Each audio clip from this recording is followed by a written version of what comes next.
Akankah ini berakhir dengan perceraian? Atau akankah ada rujuk saat proses mediasi yang dilakukan dari Ricis dan Teuku Ryan? Dan bagaimana nasib Moana?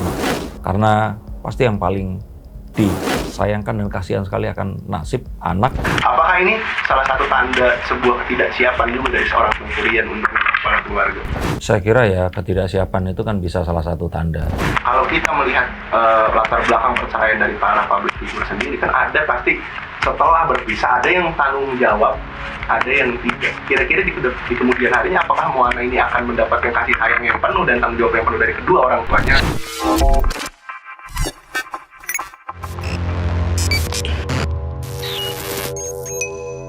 Halo, saya Sikers, kembali berjumpa bersama saya Denny Darko. Tidak ada yang namanya misteri, yang ada adalah tanda-tanda yang kita semua coba untuk mengerti. Dan kali ini saya bersama dengan sebuah kantor berita entertainment peraih penghargaan Muri karena menayangkan tayangan 5 kali dalam sehari. Bayangkan, tidak pernah ada tayangan YouTube yang menayangkan 5 kali konten dalam sehari. Luar biasa untuk para wartawannya, terutama untuk para bos-bosnya. Ini sangat luar biasa, dan yuk kita akan bahas sesuatu yang sedang hangat diperbincangkan karena Ria Ricis kemarin baru mendaftarkan gugatan perceraiannya ke Pengadilan Agama ya berarti.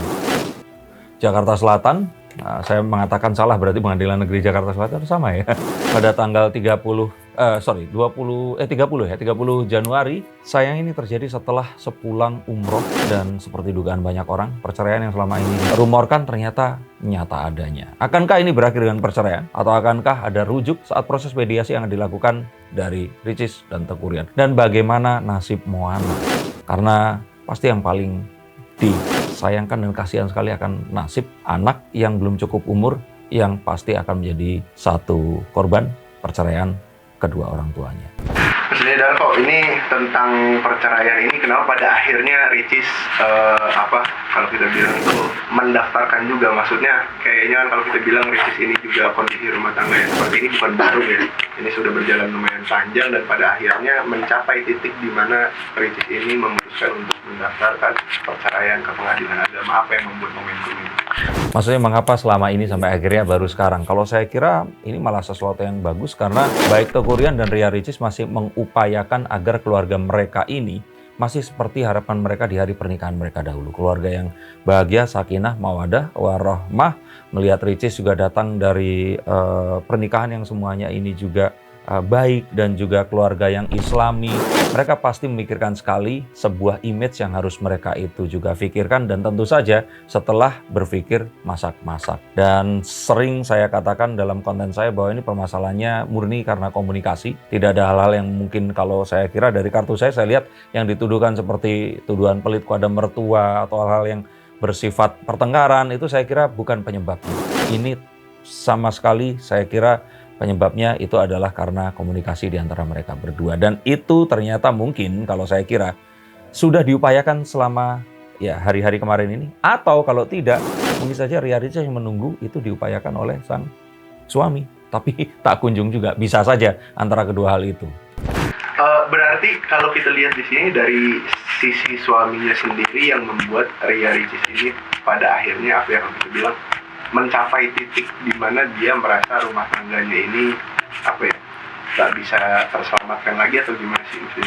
Saya kira ya iya, karena seperti tadi saya katakan, kenapa kok saya menggunakan kalimat Ria Ricis yang menanti suaminya untuk datang tapi tak kunjung, datang dalam quotes on quotes ya.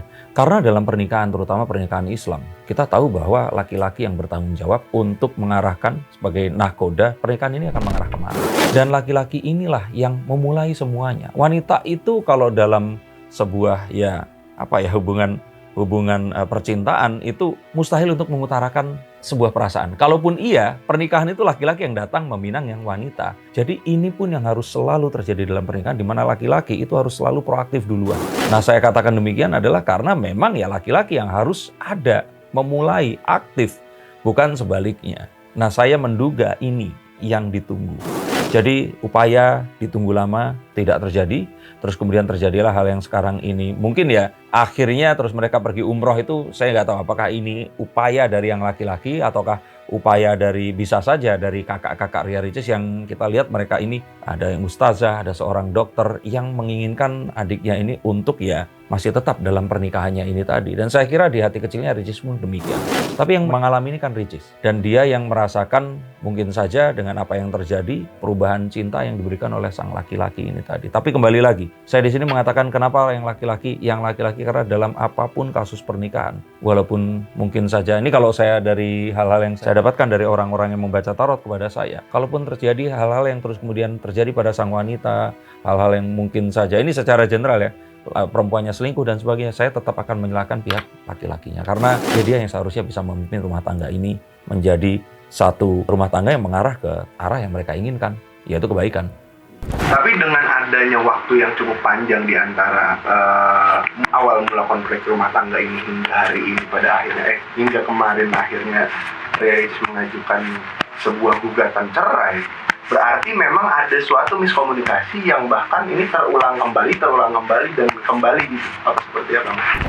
Saya kan nggak mendapatkan informasi apapun, tapi saya mencoba ingin mendalami dari the two of swords ini, bahwa mungkin saja si Ricis ini sedang dalam kondisi maju salah, mundur salah, sehingga dia mungkin lebih berpikir kalau ya sudahlah, sudah dulu saja, agar mungkin bisa berpikir lebih jernih untuk nantinya mungkin apakah kemungkinan ada rujuk, tentu saja pasti akan ada. Saya pun berharap demikian. Tapi mungkin saja kondisi sekarang ini tidak kondusif, sehingga gini loh, kalau misalkan ada laki-laki perempuan terus perempuannya ini ngambek, jangankan disentuh, perempuan itu kan nggak mau ngelihat orang yang diambekin ini. Jadi kalau saya kira ini harus melewati dulu satu fase ini tadi, baru kalau mau komunikasi lagi itu nanti mungkin akan bisa dilakukan. Sehingga apapun yang terjadi ini saat ini tuh memang sebaiknya separate dulu. Karena jika dipaksakan, yang saya akan lihat nanti, hal ini akan terulang lagi. Saya nggak tahu kemarin umroh itu seperti apa. Tapi kalau melihat gelagat yang ada, harusnya umroh kemarin itu ya nggak berhasil untuk menyatukan mereka. Tapi berarti ini kalau Mas Doni lihat, maksudnya selain memang kalau kita bilang mungkin ada kurangnya, kurangnya usaha atau upaya dari pihak laki-lakinya, namun apakah selama ini pihak laki-lakinya pun sadar dia tuh kurang usaha gitu? Karena kan yang kita lihat pihak laki-lakinya sendiri ini masih sering berkeliaran di layar kaca. Bisa saja sadar, bisa saja tidak. Saya tidak mau menginsinuasi atau menuduh.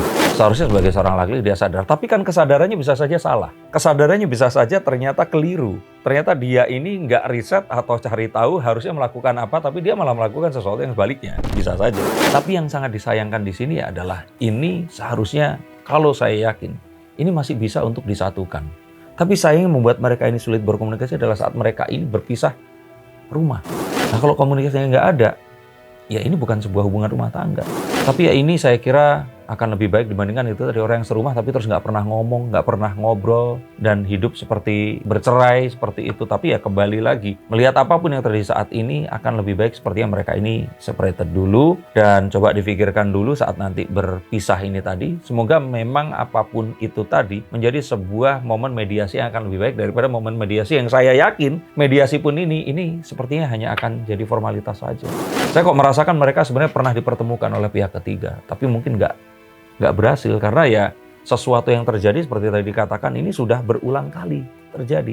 Dan berulang kalinya bukan seperti yang dituduhkan oleh netizen dan sebagainya, tapi lebih kepada ya komunikasi yang tidak terjalin di antara mereka berdua. Tapi penyebab dari seorang laki-laki atau kepala rumah tangganya nih, nggak, maksudnya berulang kali, kalau kita bilang berulang kali komunikasi menjadi terjalinnya tidak baik, padahal si sosok laki-laki ini kan yang harusnya memperbaiki jalinan komunikasi di dalam rumah tangga. Apakah ini salah satu tanda sebuah ketidaksiapan juga dari seorang pencurian untuk kepala keluarga? Saya kira ya ketidaksiapan itu kan bisa salah satu tanda. Tapi kembali saya tidak mau menuduh atau mengarahkan ke arah situ. Tapi yang pasti jelas di sini bahwa iya, saya katakan rumah tangga itu harusnya jadi prioritas utama ya. Karena apapun itu kembalinya pasti akan ke sana. Melihat dia sekarang ini dengan proyek filmnya dan sebagainya, itu satu hal yang karirnya jauh dong lebih baik dari sebelum dulu ketemu dengan Ricis gitu. Tapi mengingat bahwa hal ini ternyata tidak tertangani dengan baik, itu sangat disayangkan. Apalagi filmnya ini kan perjuangan cinta ya seperti itu ya. Nah, orang jadi bertanya-tanya dia memperjuangkan juga atau enggak gitu loh. Itu yang kenapa di sini saya mengatakan seperti ini, bukan saya ada di pihak Ricis atau apa. Saya kenal sama Ricis, saya nggak kenal sama Teuku Ryan. Bukan, tapi lebih ke ya apapun itu, laki-laki ini harus menjadi penentu dalam pernikahan. Dia yang harus mempertahankan.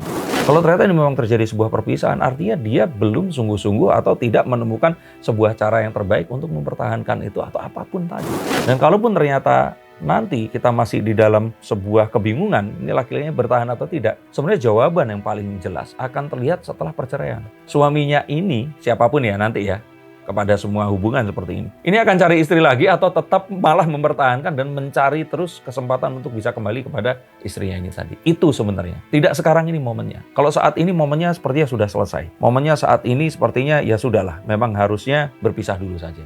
Itu yang terbaik. Tapi setelah ini kita akan lihat. Kalau ternyata dia malah akan going out sama perempuan lain dan sebagainya, ya kita tahu bahwa dia nggak mempertahankan. Ya nggak apa-apa juga, itu sebuah pilihan gitu. Tapi saat itu terjadi, maka orang-orang yang saat ini menyalahkan Ricis, mendera dia dengan semua tuduhan, itu seharusnya akan sangat menyesal. Dan yang saya sesali adalah 90%-nya ini wanita yang menyalahkan, memberikan hujatan, memberikan stigma dan stempel tertentu yang mereka itu nggak ada di dalam kehidupannya Ricis ini tadi.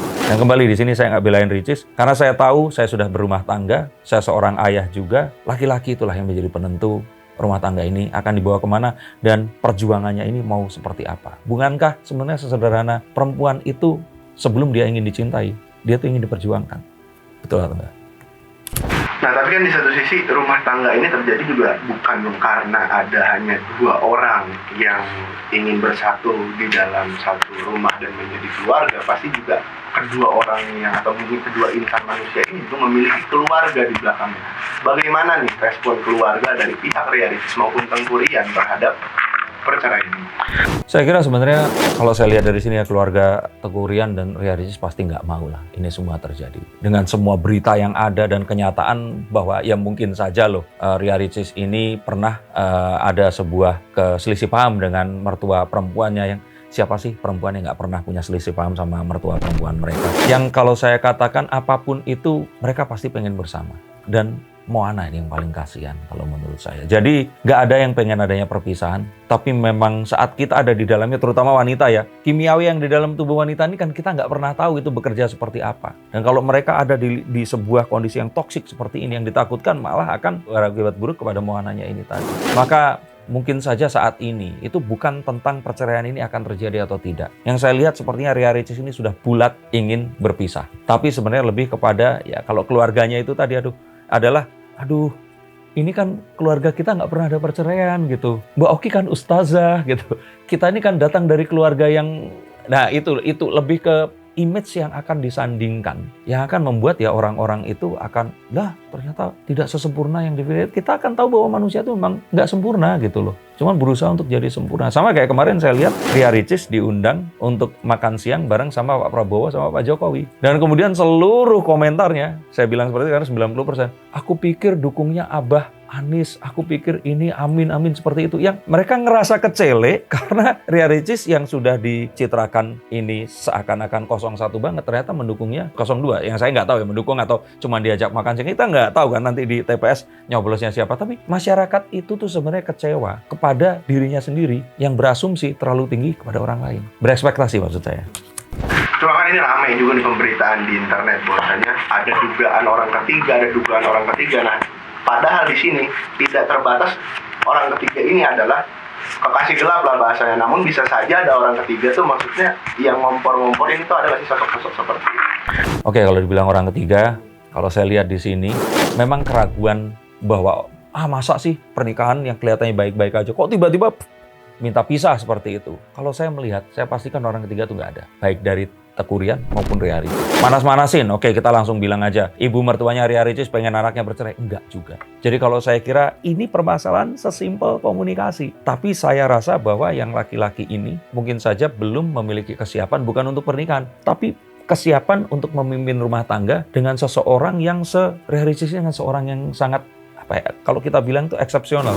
Mungkin 1 miliar atau 100 juta orang yang seperti ini gitu loh. Di usia muda sudah sukses, dia memiliki apa yang mungkin diimpikan gadis-gadis seusia dia, dan dia ini memiliki itu semua karena langkahnya sendiri, karena upayanya sendiri gitu loh. Dan ini bukan sesuatu yang diraih dengan gelar akademis, dengan sebuah meminta-minta jalur ke orang lain untuk nongol di TV atau apa. Bayangkan untuk menjadi suami seorang Ria Ricis, itu saja saya pikir orang dengan kapasitas seperti saya pun akan berpikir 10 kali untuk bisa nggak ya. Dan ya ternyata terbukti ini bukan sesuatu yang mudah. Jadi saya nggak katakan ini Teuku Ryan yang salah juga, karena ini sesuatu yang memang sulit gitu. Tapi ya saat dia berani untuk menikahi Ria Ricis, seharusnya dia tahu konsekuensi itu, dan dia tahu bahwa ya sama kalau kayak orang yang terus kemudian berpasangan dengan seseorang yang sangat cerdas, itu kan pemikirannya nggak sama kayak wanita yang lain ya. Jadi kalau saya pikir komunikasi ini sesuatu yang harus dikuasai sangat luar biasa, apalagi berkomunikasi dengan seseorang yang sukses dari usia muda. Dan saya pikir ini sesuatu yang ya sayangnya untuk sampai saat ini belum bisa terjalin dengan baik dan menyebabkan perpisahan ini. Oke, dan berbicara tentang Moana nih, ya kan sedikit aja lah kita berkisah tentang Moana, di mana Moana nanti pada akhirnya akan menjadi korban pastinya dari rumah tangga. Maksudnya perceraian di dalam rumah tangga ini. Namun, kalau kita melihat latar belakang perceraian dari para public figure sendiri, kan ada pasti setelah berpisah, ada yang tanggung jawab, ada yang tidak. Kira-kira di kemudian harinya, apakah Moana ini akan mendapatkan kasih sayang yang penuh dan tanggung jawab yang penuh dari kedua orang tuanya? Saya kira iya, kedua orang tuanya akan memberikan kasih sayang. Teuku Ryan juga datang dari keluarga yang baik. Dia juga bukan seseorang yang memiliki satu keraguan tentang dia akan seperti apa. Teuku Ryan pun juga masih dan sepertinya akan terus menjadi orang yang baik. Jadi kalau hal itu kayaknya nggak perlu dipertanyakan. Malah yang saya sekarang itu pikirkan, apakah jangan-jangan ini semua tuh kayak ya sudah bisa dilewati sebelum Moana ini punya sebuah ingatan tentang hal yang akan terjadi ini. Jadi kalaupun ternyata hal buruk yang akan terjadi adalah dia melihat berita ini di sosial media saat dia usianya nanti dewasa. Tapi kalau saya lebih berharapnya ini cepetan udahan. Kalau nanti ternyata memang akan balik lagi, ini sebelum Moana gede lagi, jadi mereka akan tahu bahwa kedua orang tuanya pernah mengalami sebuah perpisahan, tapi terus kemudian bersatu kembali demi Moana. Nah, selanjutnya Mas Dan, satu lagi. Di dalam kasus perceraian ini sebenarnya kembali lagi ya, waktunya pun sudah cukup lama, dan kita juga tahu sebenarnya pernikahan antara Ria Ricis dan Teuku Ryan ini memang basicnya keduanya dari keluarga yang memang cukup kuat dalam segi agamanya. Nah, cuman kalaupun memang sekarang Ria Ricis yang mengajukan sebuah gugatan gitu, apakah nanti di kemudian hari Mas Dan melihat akan ada upaya, maksudnya dari Teuku Ryan setelah ada gugatan ini, mungkin beberapa hari dari sekarang, Teuku Ryan akan muncul untuk meminta maaf kepada Ria Ricis atau seperti apa? Saya kira kalau muncul di permukaan terus secara di publik ya, minta maaf pada Ria Ricis, itu sesuatu yang mubazir dan nggak perlu ya. Karena saya kira yang dibutuhkan ini beyond saying gitu loh. Nggak cuman hanya kata-kata, tapi sebuah upaya yang nyata. Tapi itu pun saya pikir sudah terlambat gitu. Sekarang ini kayak ya udah, akan lebih baik nurutin dulu. Kalau saya kan yang mengajukan Ria Ricis kan, udah ikutin dulu saja, berpisah dulu, dapatkan kembali. Seperti dulu saat dia mendapatkan cintanya Ria Ricis. Dan seharusnya ini nggak lebih sulit karena ada Moana di sana. Nah, permasalahannya Rian mau atau enggak? Itu yang harus kita jadikan pertanyaan besar. Kembali di sini saya nggak belain Ria Ricis. Saya nggak dikasih uang, saya nggak disuruh ngomong sesuatu, tidak ada seperti itu. Dan sebagai laki-laki seharusnya saya akan belain laki-lakinya. Tapi saya tahu bahwa dalam setiap hal ini tadi, wanita itu dipengaruhi oleh emosi di dalam dirinya. Nah, laki-laki lah yang seharusnya berpikir jernih untuk selalu memperjuangkan apapun yang dia katakan di hari pernikahan itu tadi. Untuk memberikan cinta, nafkah lahir dan batin, dan ada selalu sampai akhir nanti. Nah, itu yang akan ditagih baik oleh masyarakat, orang-orang sekitarnya. Setelah nanti perceraian, apakah Teuku Ryan akan terus membuktikan cintanya pada Ria Ricis, membuktikan rasa kasih sayang sebagai seorang ayah pada Moana, ataukah dia nggak sampai setahun mungkin akan terus kemudian menggandeng wanita yang lain dengan ketenaran yang dia peroleh saat itu. Semoga apapun yang tadi saya sampaikan yang mungkin saja terjadi pada kehidupan kalian akan bisa dipetik hal-hal yang positif. Tidak ada maksud untuk menggurui, tapi kita akan tahu bahwa dalam segala hal, dalam urusan percintaan, laki-laki itu adalah nahkoda dan akan menentukan semua yang akan terjadi ke depannya nanti. Saya harap jika kalian laki-laki, ketahuilah bahwa ini semua ada di tangan kalian. Dan untuk para wanita, jangan pernah menyerah untuk menunggu lelaki kalian membuktikan cintanya kepada kalian. Terima kasih, sampai jumpa dan salam.